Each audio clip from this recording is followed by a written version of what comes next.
Shalom and welcome to another in our series of podcasts from Temple Beth Am, a dynamic center for conservative Judaism in Los Angeles.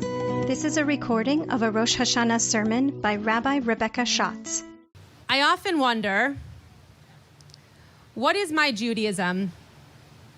Where do I fit in? Do I define myself based on denomination, on synagogue affiliation, or on the challenges I pose or face as a female rabbi? I keep Shabbat, but some would say not enough, while others would say too strictly. I keep kosher, though some would call the cheese I buy unkosher, and others would question whether eating vegetarian in unhechshered restaurants is still keeping kashrut. I am an observant woman who prays, but without a kippah on my head, and sometimes less than 3 times a day. I am egalitarian, and I find beauty in female-specific laws and observances that can sometimes polarize genders. So how do I fit in? What is my Judaism? I've always known I was Jewish.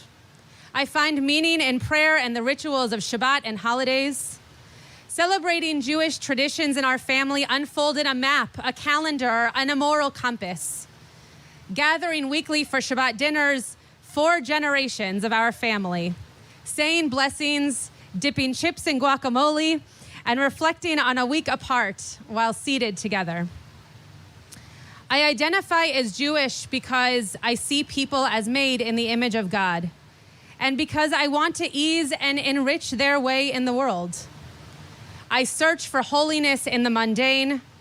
I connect to a people, to a land, and to a collective memory that informs my present and future. A people that witnesses and participates in my growth and love of life. In Israel, Judaism is simply living in a certain part of the land. Judaism is living life according to the calendar that is set up for you and just being. In Israel, for the Jews living there, Judaism is simply a way of life that sometimes has religious practices. If you are secular and born to a Jewish parent or two, you still feel very Jewish living in Israel. If you are Haredi and sticking to the most strict laws of the Jewish people by separating yourself from modern day life, you also feel very Jewish. If you are an American in her late 20s, for example, studying in Israel as a conservative rabbinical student, but praying in spaces with a mechitza, a division of genders, and eating in all restaurants without checking closely for a hechsher because, well, your neighborhood is comprised 99% of religious Jews, you feel very Jewish. And complexity of an ease that takes away the intentionality of Judaism in America. So Judaism is a way of life, like at Jewish camps where you just live it. Yes, celebrating Shabbat is part of that living, but to some that is only cultural, and others that is only religious. Yet to all, it is an identity. 2 weeks ago, I was in Israel with 16 couples from Los Angeles on a program called Honeymoon Israel. Some of them are here today. This program, created by Mike Wise and Avi Rubel, invites couples to explore Israel together. 10 of my couples were interfaith. 3 were made up of 1 person who converted and 1 born Jewish, and 3 were couples of 2 Jewish-born parents.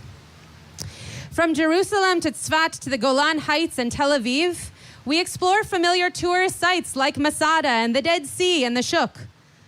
But we also make sure to visit the Kotel, the Church of the Holy Sepulchre, and a Palestinian village called Kfar Kana, to witness Jewish and Palestinian women cooperatively producing olive oil and za'atar. This trip is about loving Judaism and Israel like a family, not only a religion. Avram Infeld, an inspiring, charismatic supporter of Honeymoon Israel, described Judaism as a 5-legged table. He illustrated for the group a 2-legged table, vulnerable and difficult to interact with, and builds to the typical four-legged table, surpassed only perhaps by that extra sturdy five-legged table. Avram expresses passionately, almost desperately and yelling, that Judaism is not a religion. Judaism is an identity. That was doing him no justice to his yelling. The five legs of the table of Jewish identity for Avram are memory, family, covenant, Israel, the land and the state, and Hebrew.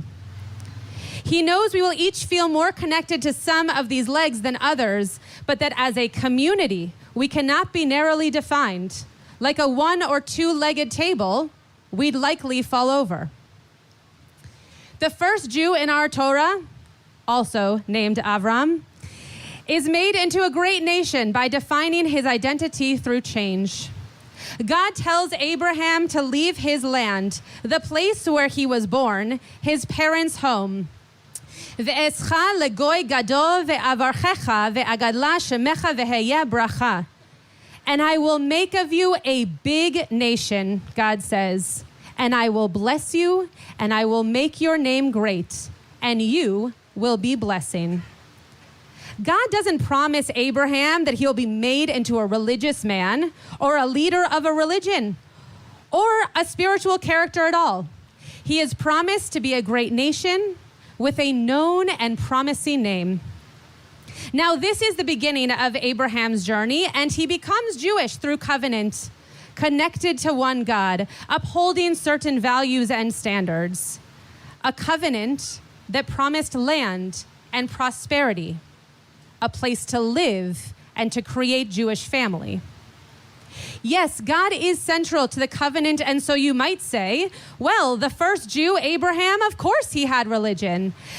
However, it seems Abraham was connected to God through action, through family connection, through taking care of those in need and feeding the hungry, not finding a shul to pray in.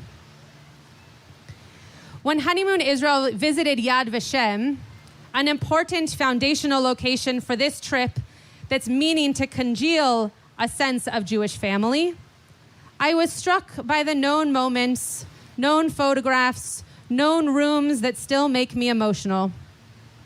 I always feel a bit like an imposter, giving voice to the Holocaust when I know of no family members of my own who suffered, nor am I old enough to be a primary source of memory. Every return visit surprises me with new discoveries and emotions. But now I watched my group have profound emotional moments.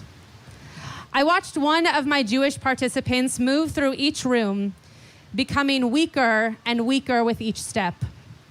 A tall, strong man now appeared smaller, tired and faltering. I watched him cling to his partner, who happens to not be Jewish, as she lifted him up through the experience. Watching this righteous, non-Jewish partner hold up her Jewish mate felt poignant, specifically in this museum. We later sat in an amphitheater on the other side of the Children's Memorial and surrounded by sculptures honoring the righteous Gentiles. Again, an illustration of my participants going through this museum. This same participant who I had watched throughout the exhibit started to speak. Peter shared the story of his grandparents surviving Auschwitz and founding a family of legacy and memories conceived in the camps. Peter illustrated their story by showing us 3 tattoos on his arm, 2 the faces of his grandparents, and 1 his grandmother's number from the camp. I was profoundly moved and noticed, and clearly still profoundly moved, and noticed there was not a dry eye in the group. I had heard of the trend of some to have this tattoo marked as a sign of resilience and legacy, but never met someone who had done it. This is Peter's Judaism. There is much more to it, for sure, and he would tell you so. But this story, this legacy, these images that he wears as armor to his identity is Judaism.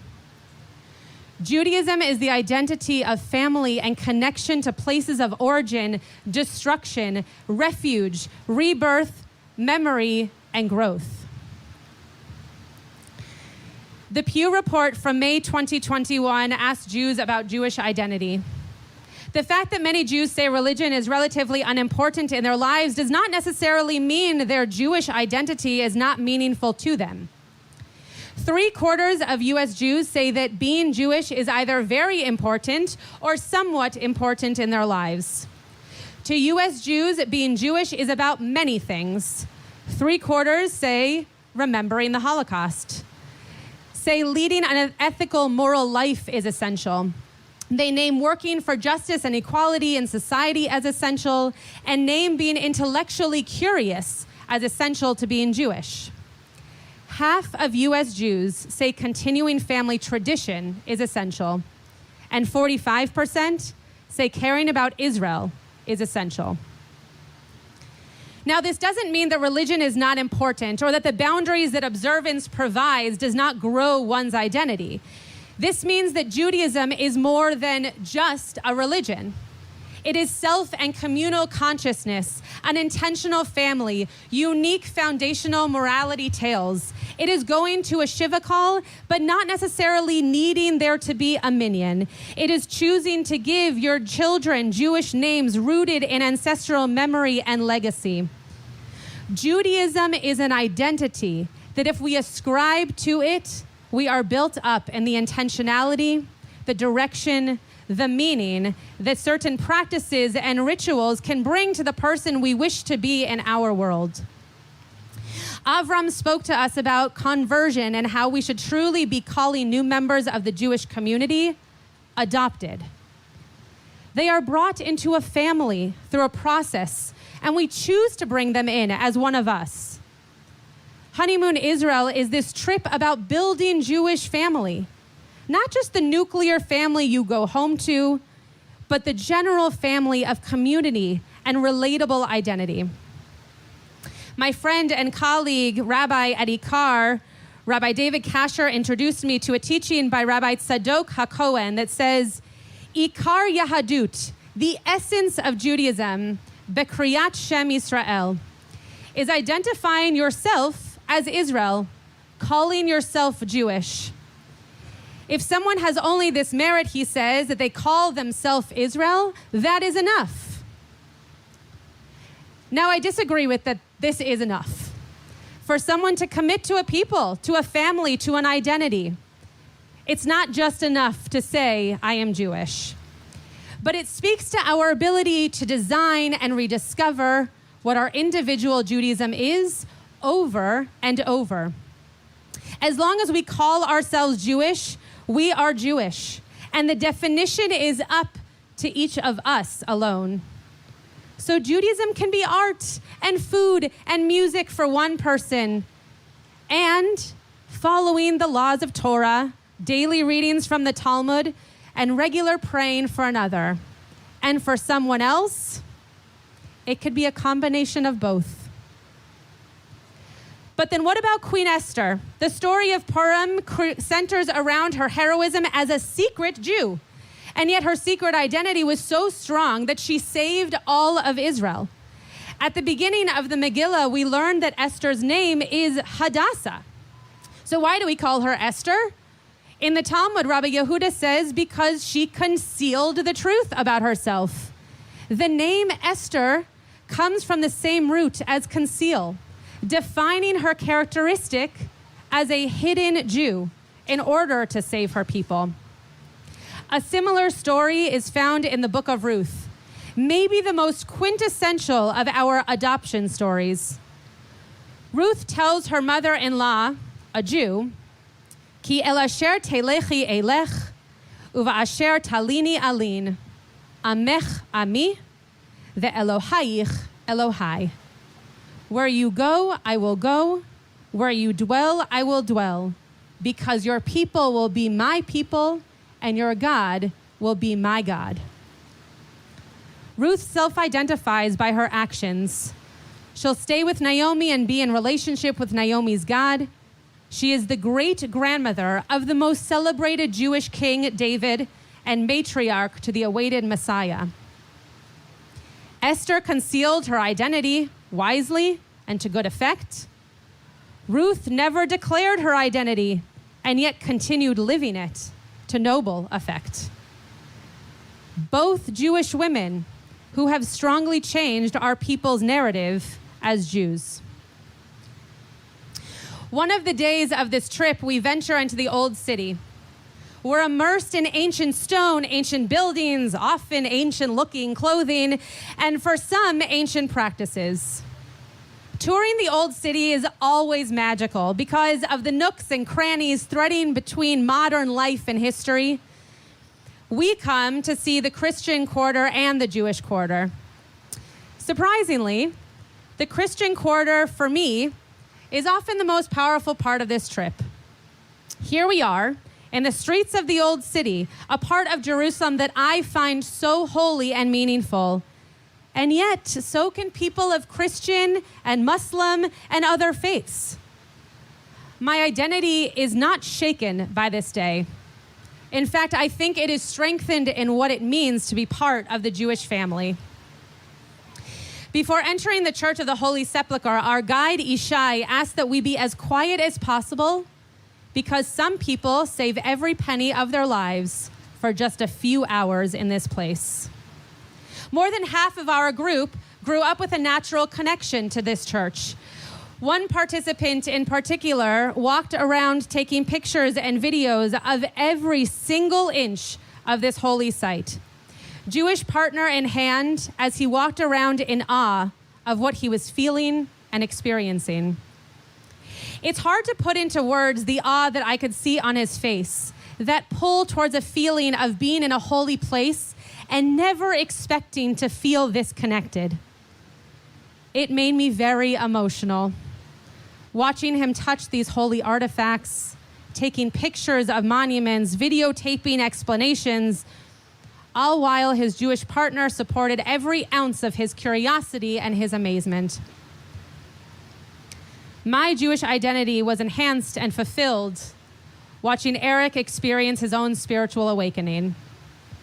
Whether he and his wife recognized it or not in that moment, it was a moment of partnership and connection that enhanced their family, their growing connection to what it means to have a Jewish family.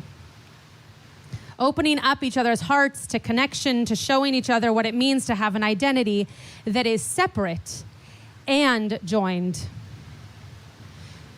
Judaism is an identity that is constantly growing for each of us. It is shaped by where we are, who we love, what we are doing in our lives, and what we find meaningful.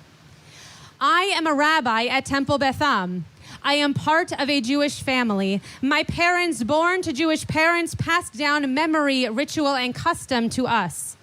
My Judaism today is not my Judaism of last year and will hopefully grow and explore into next year. Rabbi Kasher taught a powerful piece of Torah recently where he shared with us the Hebrew word for identity, zehut. He taught that Eliezer ben Yehuda, when creating the modern Hebrew language, needed a word for identity since there wasn't yet one from the rabbis or from our Torah. So he crafted the word zehut, a conjunction of two words, zeh, meaning this, and ut, a suffix meaning nis, like oneness. Therefore, zehut means thisness and is used as a term for identity. Thisness is a term for identity. I'm not naive to the fact that I'm giving this sermon in a synagogue as a rabbi in one of the holiest religious settings of our year. And I want you to know that Judaism is more than just finding connection and home in this place. Yes, let Beth Am be your center. Let us be your teachers and your guides. But do not expect us to be your dictionary or your prescription pad of your Judaism. We want to be your inspiration for how to search and build what it means for you to be Jewish, but we want you to bring that back to us to help our community grow. Our thisness is who we are. Is it chicken soup when you're sick? Is it Shabbat services every Saturday? Is it lighting Hanukkah candles? Is it celebrating Passover with all of your non-Jewish friends? Is it sharing family history? Is it finding moments of connection with your partner to teach children about their interfaith background? So do I fit in? Yes. I fit in exactly the same places where you fit in. Right here, right now. Whoever you are and however you are Jewish. Our identities are growing based on what is meaningful to us and who we share that with. I happen to identify as Jewish because the religion is important to me and brings me part of the definition of my zehut, my this. I can share my strengths and struggles with you because we are in a common family. But now I want you to think, what is your Judaism? What is your identity? What is this for you? You have been listening to another in our series of podcasts from Temple Beth Am, a dynamic center for conservative Judaism in Los Angeles.